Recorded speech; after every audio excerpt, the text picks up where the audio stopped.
I'm Lovelyn Enrique. Subscribe, watch, and share my video. Ito yung loan application na pwede sa mga e-wallet natin na GCash, PayMaya, GrabPay, and then sa bank account naman. So, dito marami tayong pagpipilian dito kung saan natin madidisburse yung mga loan natin dito sa application na to. Ayan, madaming pagpipilian. Ito yung Petty Lending Fast Cash Loan. So, dito nga, tuturuan ko kayo step by step kung paano tayo magbayad. And then, i-open lang natin yan.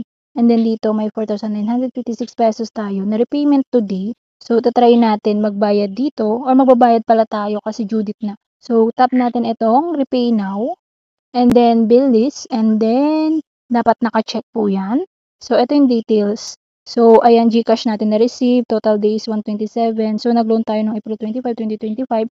So, loan period natin is 2 beses. Ayan, 4,956. And then sabi dito sa period 2, the last installment will be waived if you repay the previous payment on time. So dito nga, magbabayad tayo. And then tap natin itong repay now. Pagkatapos ng repay now, pwede tayo pumili dito.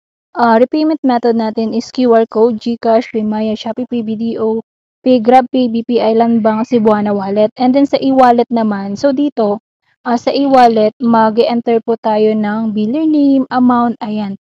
Online banking, Union Bank, BDO, over-the-counter, 7-Eleven, and then ML. And then Palawan, ayan, marami tayong pagpipilian dito na pwede tayo mag-repayment. Dito kay PT Lending or Fast Cash Loan. So, piliin natin itong QR code. So, sa GCash tayo para mas madali, mas convenient. Hindi na tayo magta-type at hindi tayo magkamali sa pagbayad using QR code. So, GCash tayo, tap natin yan kasi yan po yung may laman. And then dito na nga, scan lang natin. So, make sure na yung biller name is Skypay, your payment bridge. And then PT Lending, 4,956. So, may expiration time siya. Screenshot lang natin yan.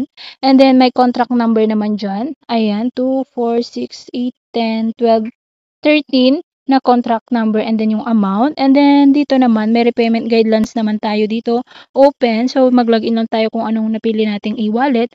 And then, scan lang natin using QR code yung na-download natin or na-screenshot dito. And then, details of the payment will be display. So, automatic po na makikita nyo na yung babayaran nyo, yung mga details sa pagbayad natin dito kay Petty Lending.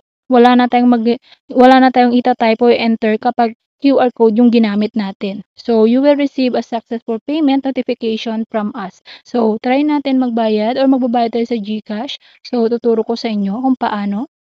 Pagka-open nyo yung GCash account niyo, so makikita nyo yung available balance natin. Make sure na meron tayo na makakabayad tayo sa Petty Lending. And then, itap natin ito yung QR dito sa baba.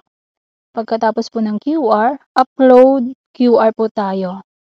Piliin nyo na yung screenshot nyo or download na QR code galing sa Petty Lending. And then, wait natin ma-process.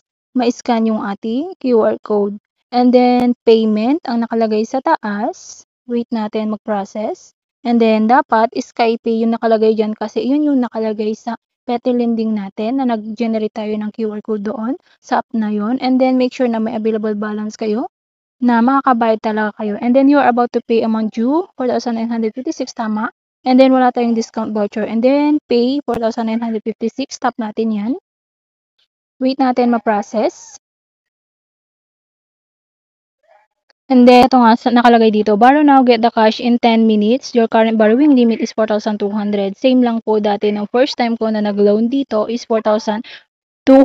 Nabuo ko siyang na-receive via GCash. So, ayan. So, kung gusto nyo ulit mag-reloan, ayan, pwedeng-pwede. Kasi nga, revolving credit si Petty Lending. And then, 15 days po siya ha. So, matagal na yung loan term nito.